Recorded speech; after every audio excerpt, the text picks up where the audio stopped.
a funny price point. So yeah, we'll just see. All right. Well, let's bring up our team, shall we? Do you want to talk about yours first?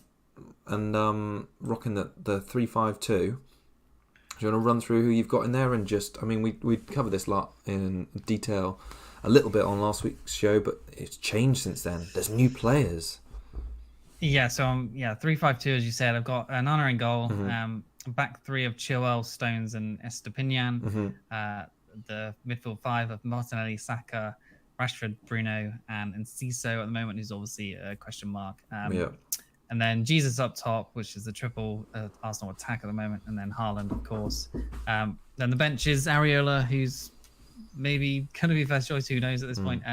Mubama is a 4.5 striker for West Ham, who has been getting minutes and scoring in pre-season.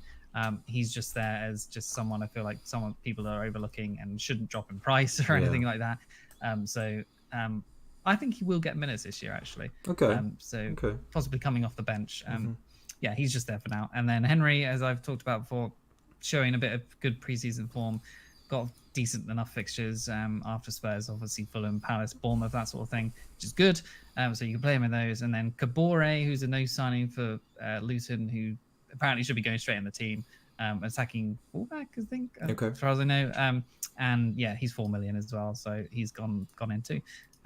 The only question marks for me at the moment is Enciso, and if I sort of drop him down or try and get him up to Matoma or something like that, maybe drop down Jesus to someone like Nkunku, and then get a Gabriel in or something like that.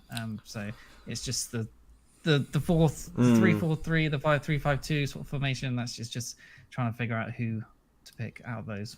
Yeah, so a bit like what we've discussed then. Like you have gone off having, let's say, a more reliable Brighton attacker in this latest draft, just in favour of having, let's say, Jesus over a cheaper striker, I guess. Yeah, it's also in favour to get Stones in there because I feel like there's definitely going to be clean sheets for City. So I feel like I just want that because most people I feel like are just going to try and avoid City defence.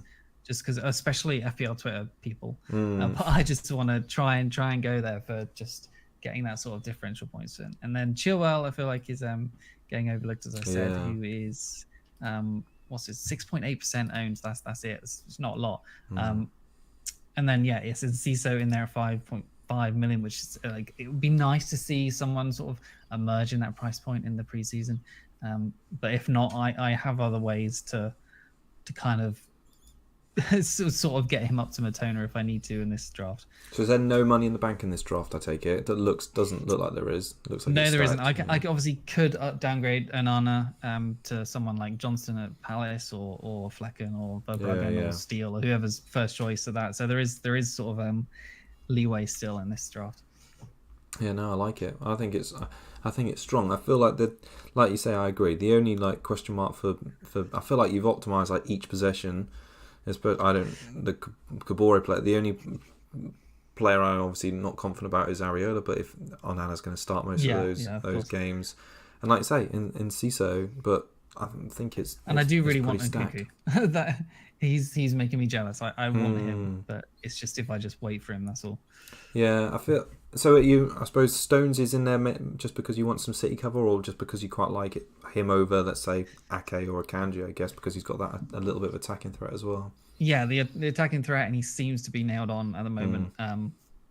So yeah, I just like Stones as well. The Chilwell and Stones seem to be nice sort of differential slots at the moment in the defence. I feel like it's quite an interesting draft compared to your last one because I think like your defence has just been totally ripped up and restarted because I think you had Shaw, Gabriel and Trent and maybe a 4.5 million goalkeeper in there, but I can't remember who it was. So it was Verbruggen at the time. I think we both had. Oh, that was right, the Brighton goalkeeper. Yeah, Brighton, yeah. Yeah, so no, that's, interesting. I think it's considering what like good strong claims we had about each of our drafts just when the preseason started. It is interesting to see how they've evolved a little bit.